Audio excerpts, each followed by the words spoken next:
Korea Południowa to niewielkie państwo położone w Azji Wschodniej, z powierzchnią wynoszącą niemal 100 000 km², zamieszkane przez prawie 52 miliony ludzi. W zeszłym roku kraj osiągnął realny PKB przekraczający $2 biliony, co plasuje go w gronie 14 najbogatszych gospodarek świata. Bieżące wydatki Korei na obronność stanowią około 2% budżetu państwa, czyli blisko $45 miliardów. Skupiają się one przede wszystkim na wzmacnianiu zdolności obronnych wobec zagrożeń nuklearnych i rakietowych, które stwarza Korea Północna.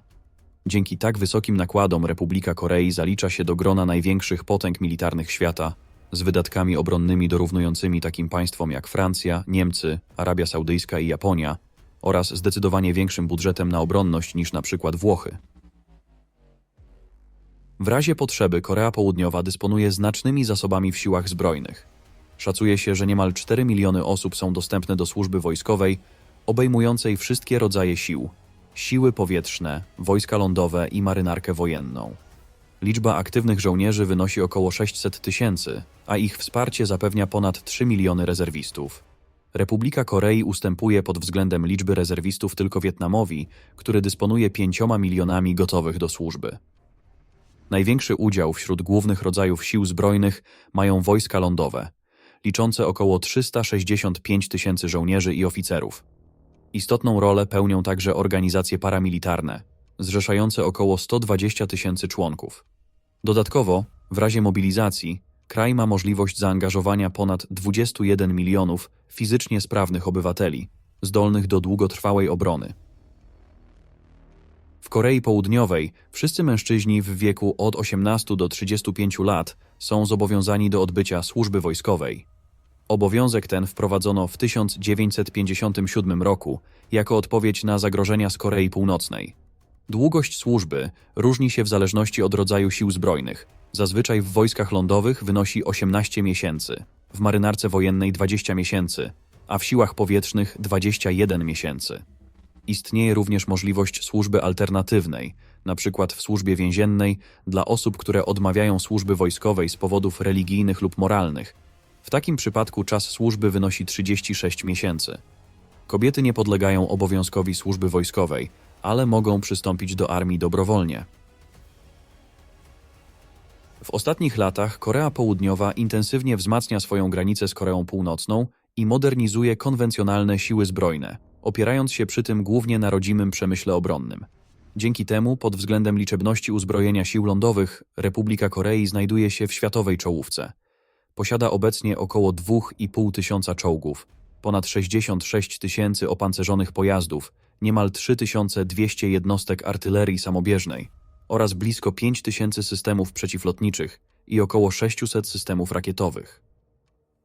Podstawą południowo-koreańskich sił lądowych są czołgi K-1 i K-2, wspierane przez starsze amerykańskie modele M48, które utrzymywane są w rezerwie.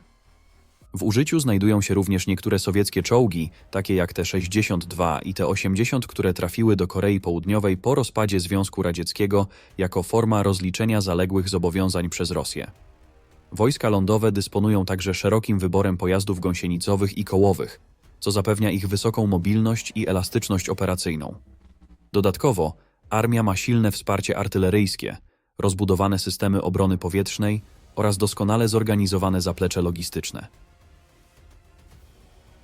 Siły powietrzne Korei Południowej odgrywają kluczową rolę w obronie narodowej, bazując na nowoczesnych myśliwcach i zaawansowanych systemach obrony powietrznej. Dzięki imponującej liczbie jednostek są one jedną z 5 największych tego typu formacji na świecie. W ich wyposażeniu znajduje się ponad 350 myśliwców, niemal 100 samolotów szturmowych, 41 transportowców, blisko 300 samolotów szkolno-bojowych, 33 jednostki do zadań specjalnych, 4 tankowce, prawie 760 śmigłowców oraz 112 śmigłowców bojowych. Podstawowym myśliwcem bojowym tych sił jest wielozadaniowy KF-16, opracowany na wzór amerykańskiego F-16. Flota Sił Powietrznych Republiki Korei to połączenie samolotów o stałych i obrotowych skrzydłach, idealnie dopasowanych zarówno do zadań ogólnych, jak i specjalistycznych. Choć starsze myśliwce F-5 Tiger z czasów zimnej wojny nadal znajdują się w służbie, są one uzupełniane przez nowocześniejsze samoloty K-50 wykorzystywane do szkolenia i lekkich ataków. Flota ta wzbogacona jest także o najnowsze myśliwce Stealth F-35A, których liczba do 2027 roku ma wzrosnąć z 39 o kolejne 20 jednostek. Siły powietrzne Korei Południowej korzystają z rozwiniętego przemysłu obronnego, co pozwala im zaspokajać swoje potrzeby głównie dzięki rodzimym rozwiązaniom. Lotnictwo wojsk lądowych używa sprawdzonych amerykańskich śmigłowców Black Hawk, tak samo jak lotnictwo marynarki wojennej. Ponadto nowe samoloty patrolowe P-8 zastępują starzejące się modele P-3, wzmacniając nowoczesne wsparcie w misjach patrolowych marynarki. Dokładna liczba dronów w armii Korei Południowej nie jest publicznie dostępna, jednak Seul planuje do roku 2026 podwoić flotę bezzałogowych statków powietrznych. Jest to odpowiedź na rosnące zagrożenia ze strony Korei Północnej. Republika Korei zamierza wprowadzić zarówno drony do rozpoznania i monitorowania, jak i autonomiczne amunicje krążące, które są skuteczne w szybkim atakowaniu celów taktycznych. Z oficjalnych danych wynika, że Korea Południowa dysponuje 4 amerykańskimi dronami rozpoznawczymi RQ-4. Dodatkowo, na początku października tego roku, koreańska agencja zbrojeniowa DAPA podpisała umowę z polską grupą WB na dostawę dronów kamikadze Warmate. W ramach tej umowy przewidziano także współpracę nad nowymi typami amunicji. Z informacji przekazanych przez grupę WB wynika, że do Korei Południowej trafi blisko 200 dronów Warmate 3 w wersjach bojowych i treningowych. Jeśli podoba Wam się ten odcinek, zapraszamy do polubienia i udostępnienia filmu oraz subskrypcji kanału, aby nie przegapić nowych materiałów. Dzięki i kontynuujmy. Marynarka wojenna Korei Południowej jest jedną z najnowocześniejszych i najszybciej rozwijających się flot morskich w Azji. Jej głównym celem jest obrona wybrzeża oraz strategicznych szlaków morskich przed potencjalnymi zagrożeniami, zwłaszcza ze strony Korei Północnej. Dodatkowo siły morskie Republiki Korei mają na celu zabezpieczenie interesów w sporach terytorialnych z Japonią oraz odpowiedź na coraz bardziej agresywną politykę Chin w regionie. Flota Korei Południowej składa się z 2 helikopterowców, 13 niszczycieli, 17 fregat, 5 korwet, 22 okrętów podwodnych, 35 łodzi patrolowych oraz 14 trałowców.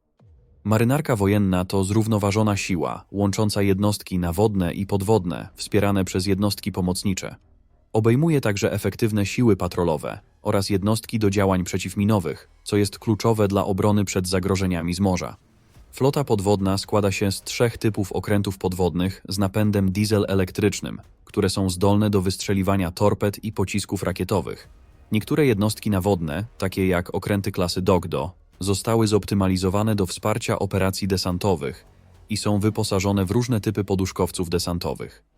Dodatkowo, marynarka dysponuje niszczycielami, fregatami i korwetami, co pozwala na zrównoważone podejście do działań ofensywnych i obronnych. W przeszłości Korea Południowa podejmowała próby rozwinięcia własnego programu nuklearnego, zwłaszcza w latach 70. XX wieku, w odpowiedzi na zagrożenie ze strony Korei Północnej. Jednak pod presją Stanów Zjednoczonych, które obiecały zabezpieczenie Republiki Korei w zamian za rezygnację z broni jądrowej, kraj ten zaniechał swoich planów.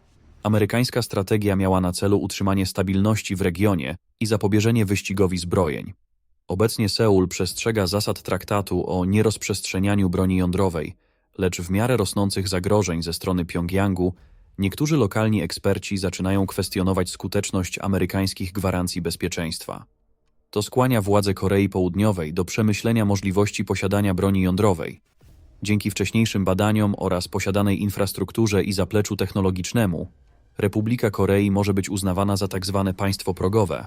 Oznacza to, że w razie potrzeby może szybko wznowić pracę nad bronią atomową nawet w ciągu roku do 3 lat.